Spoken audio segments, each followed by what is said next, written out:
ਉਸਦਾ ਵੀ ਕਹਿਣਾ ਸੀ, ਸਾਨੂੰ ਇਹ ਚੀਜ਼ ਕਹਿਤੀ ਵੀ ਨਿਰਮਲਾ ਦੀ ਮਰਜ਼ੀ ਨਾਲ ਕਿਸੇ ਲੜਕੀ ਨਾਲ ਗਏ ਆਜੂ। ਅਸੀਂ 9 ਮਹੀਨੇ ਵੇਟ ਕੀਤੀ ਉਹਦੀ, 9 ਮਹੀਨੇ ਵੇਟ। ਹਾਲਾਂਕਿ ਅਸੀਂ ਪੁਲਿਸ ਕੋਲ ਵੀ ਜਾਂਦੇ ਸੀ, ਸਾਨੂੰ ਕੁਛ ਤਾਂ ਦੱਸ ਦਿਓ ਵੀ 9 ਮਹੀਨੇ ਹੋ ਗਏ। ਅਸੀਂ ਪਰਿਵਾਰਕ ਵੱਲੋਂ ਆਦਾ ਪੁੱਤ ਲੱਭ ਰਹੇ ਸੀ। 26 ਸਾਲ ਦਾ नौजवान ਘਰੋਂ ਗਿਆ। ਅਸੀਂ मार्च 2022 26 साल का निर्मल सिंह अपने घर से खाना खाने के बाद ये कहकर निकलता है कि वो 10-15 मिनट में घर वापस आ जाएगा, लेकिन वो कभी लौट कर नहीं आता। वो कहाँ गायब हो गया था किसी को कुछ भी पता नहीं चला। इस घटना के 8 महीने बाद दिसंबर 2022 में निर्मल के गांव से काफ़ी दूर एक दूसरे गांव से 20 साल का हरमन सिंह, जो कि दिमागी रूप से बीमार था, वो भी इसी तरीके से बिना किसी को कुछ बताए कहीं गायब हो जाता है और उसका भी कोई नामो निशान नहीं मिलता। देखने से तो इन दोनों केसेस में कुछ भी ऐसा नहीं लग रहा था जो इन दोनों केसों को आपस में जोड़े, लेकिन जब इन दोनों घटनाओं की सच्चाई का खुलासा हुआ तो लोगों के रोंगटे खड़े हो गए। तो आइए शुरू से जानते हैं इस केस के बारे में। 26 साल का निर्मल सिंह पंजाब के गुरी संघर गांव में अपने परिवार के साथ रहता था। उसके परिवार में उसके अलावा उसके माँ बाप और एक बहन थी। निर्मल का परिवार अच्छा खासा पैसे वाला था। उसके पिता खेती करते थे और उनकी अच्छी खासी ज़मीन थी। निर्मल भी उनके साथ खेतों में काम करवाया करता था। मगर 19 मार्च 2022 को निर्मल अपने घर से कहीं चला गया था। तकरीबन दोपहर के वक्त निर्मल के पिता के पास एक फ़ोन कॉल आता है, जिसमें सामने वाला शख्स उन्हें बताता है कि वो हरियाणा के किसी पुलिस थाने से बोल रहा था और उनका बेटा निर्मल यहाँ ड्रग्स के केस में पकड़ा गया था। निर्मल के पिता को यह सुनकर झटका सा लगता है। वो उस आदमी को अपने बेटे से बात करवाने को कहते हैं, लेकिन वो आदमी निर्मल के पिता से उल्टा 2 लाख रुपयों की मांग करने लगता है। वो उन्हें कहता है कि वो अगर 2 लाख रुपए उन्हें दे देंगे तो वो उनके बेटे को वहाँ से छोड़ देगा और उस पर से सभी चार्जेस हटा देगा। निर्मल के पिता को ये बात कुछ अजीब सी लगती है, तो वो उस आदमी से उस थाने का नाम पूछते हैं जहाँ उनका बेटा पकड़ा गया था। लेकिन इतना सुनते ही वो आदमी फ़ोन काट देता है और जब निर्मल के पिता उसे दोबारा कॉल करने की कोशिश करते हैं तो उसका फ़ोन स्विच ऑफ बता रहा था। इन सब चीज़ों से निर्मल के पिता काफ़ी डर जाते हैं। उन्हें अपने बेटे की चिंता होने लगती है। वो बिना समय गंवाए अपने साथ कुछ गांव वालों को लेकर पास ही के पुलिस स्टेशन पहुंच जाते हैं। उन्हें इस पूरी बात की जानकारी देते हैं। उन्हें ये भी बताते हैं कि उनके बेटे निर्मल का फ़ोन आज सुबह से ही बंद आ रहा है और उन्हें कुछ पता नहीं चल रहा कि वो इस वक्त कहाँ है। लेकिन पुलिस उनकी बात को ज़्यादा सीरियसली नहीं लेती और उन्हें ये बोल दिया जाता है कि उनका बेटा 26 साल का है, कहीं अपने यारों दोस्तों के साथ अपनी मर्ज़ी से घूमने गया होगा और अपने आप वापस आ जाएगा। लेकिन निर्मल आज से पहले कभी भी यूँ बिना बताए घर से इतना टाइम दूर नहीं रहा था। तो अब निर्मल की फैमिली को पुलिस से कोई हेल्प नहीं मिलती, तो वो खुद ही निर्मल को ढूंढना स्टार्ट कर देते हैं। सबसे पहले वो आसपास के लोगों से पूछताछ करनी स्टार्ट करते हैं, बट उन्हें निर्मल के बारे में कुछ भी पता नहीं चलता। लेकिन वो फिर भी हिम्मत नहीं हारते और इस बार वो आसपास के घरों और दुकानों में लगे सीसीटीवी कैमरास को चेक करने का स्टार्ट करते हैं। कई दिनों तक कोशिश करने के बाद फाइनली उनके हाथ कुछ लगता है। एक कैमरा में निर्मल किसी आदमी के साथ बाइक पर बैठकर कहीं जाता हुआ नजर आ रहा था और उसके बाद की किसी भी फुटेज में निर्मल दिखाई नहीं दे रहा था। जब निर्मल के घर वाले इस आदमी के चेहरे को जूम करके देखते हैं तो वो तुरंत पहचान जाते हैं इस आदमी को। ये आदमी था निर्मल का दूर का रिश्तेदार नवजोत सिंह, जो कि निर्मल की मां का दूर का कज़न था और रिश्ते में निर्मल का मामा लगता था। निर्मल के घर वाले तुरंत उसे कांटेक्ट करते हैं ये जानने के लिए कि आखिर निर्मल कहाँ था। लेकिन नवजोत उन्हें ये कह देता है कि निर्मल के बारे में उसे कुछ भी नहीं पता, वो तो काफ़ी महीनों से निर्मल से नहीं मिला। ये बात सुनकर निर्मल की फैमिली को उस पर डाउट हो जाता है, क्योंकि उन्होंने खुद उसे निर्मल के साथ बाइक पर देखा था। इसलिए वो सीधा ये सीसीटीवी फुटेज लेकर दोबारा से पुलिस के पास जाते हैं कि उन्हें अपने बेटे की गुमशुदगी में इस नवजोत सिंह पर शक है। पुलिस सीसीटीवी फुटेज देखने के बाद नवजोत को उठा लेती है एंड वो उससे पूछताछ करना स्टार्ट करते हैं। नवजोत पहले तो इस बात से बिल्कुल इनकार कर देता है कि उस दिन वो निर्मल से मिला भी था, लेकिन जब पुलिस उसे वो सीसीटीवी फुटेज दिखाती है तो उसके पास सच बोलने के सिवाय और कोई रास्ता नहीं बचता।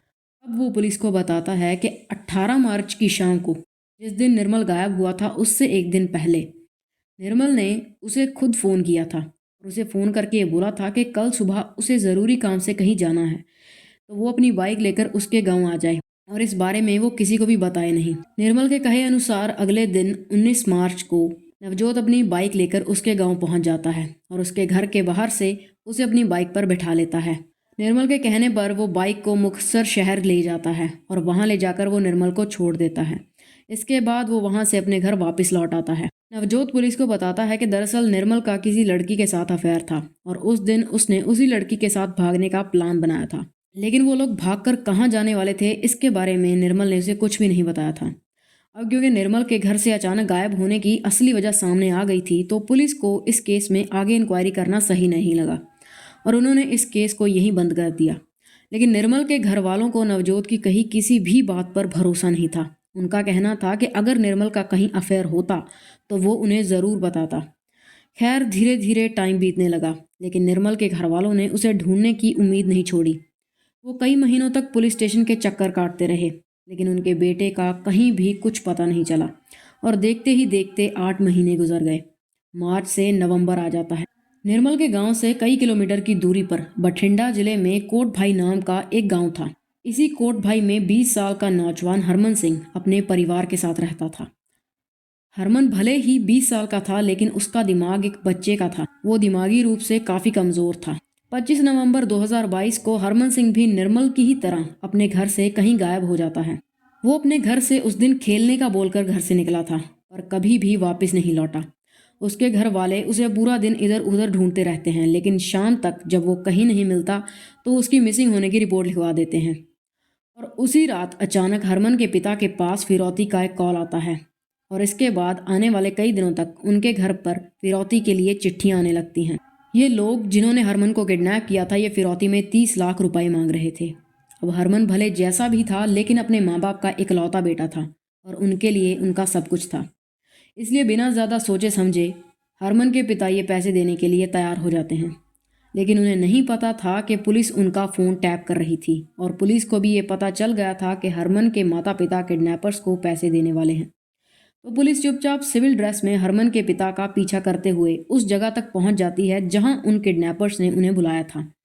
हरमन के पिता 30 लाख रुपए वहीं छोड़कर वहां से चले जाते हैं और तभी 2 लोग बाइक पर सवार होकर वहां उस बैग को उठाने आते हैं और तभी पुलिस उन्हें वहीं दबोच लेती है। इसके बाद उन दोनों लोगों को गिरफ्तार कर कर पुलिस स्टेशन लाया जाता है।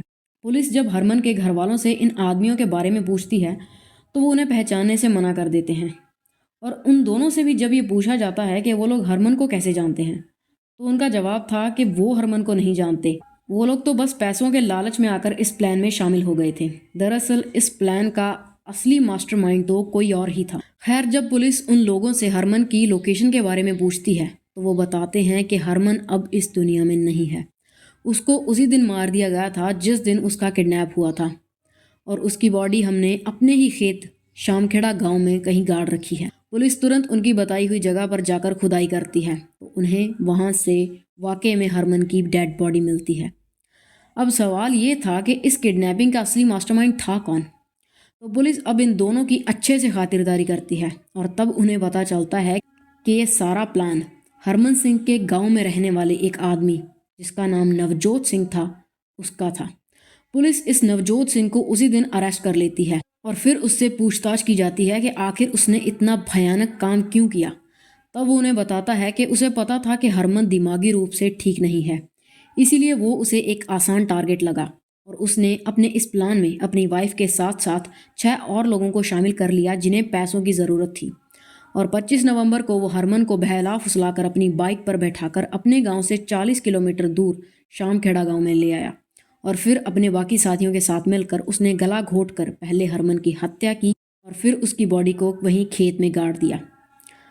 अब जैसे ही इस इंसिडेंट की खबर टीवी पर दिखाई जाती है तो 8 महीने पहले गायब हुए निर्मल सिंह का परिवार भी नवजोत पर यह इल्ज़ाम लगाने लगता है कि निर्मल के मिसिंग होने में भी उसी का हाथ है। पुलिस अब उससे निर्मल केस के बारे में भी पूछती है। तब नवजोत एक्सेप्ट करता है कि निर्मल को भी उसी ने किडनैप किया था, पर क्योंकि उसके घर वालों ने सीसीटीवी कैमरा में उसे देख लिया था और उन्हें उस पर शक हो गया था, इसीलिए उसने उनसे कोई फिरौती नहीं मांगी कि कहीं वो पकड़ा ना जाए। और जब पुलिस ने उसे ये पूछा कि अभी निर्मल कहाँ है तो उसने बताया कि उसने हरमन की ही तरह निर्मल को भी उसी दिन गला घोंटकर मार दिया था जिस दिन उसका किडनैप किया था और मारने के बाद उसकी बॉडी को एक नाले के पास दफना दिया था। पुलिस उसे साथ ले जाकर उस नाले के पास पहुंच जाती है और उसकी बताई हुई जगह से उन्हें 8 महीने बाद निर्मल का कंकाल मिलता है और ये केस यहीं पे ख़त्म होता है। अगर पुलिस ने निर्मल के केस की ही ढंग से इन्वेस्टिगेशन की होती तो नवजोत बहुत पहले ही पकड़ा जाता और हरमन भी आज जिंदा होता। खैर क्या कर सकते हैं, यही है हमारे देश की पुलिस। सो या this was our today's case. I hope you find it informative. And if you like this video, please drop a like. You can also check out our other videos and you can also subscribe for more such content. फिर मिलेंगे.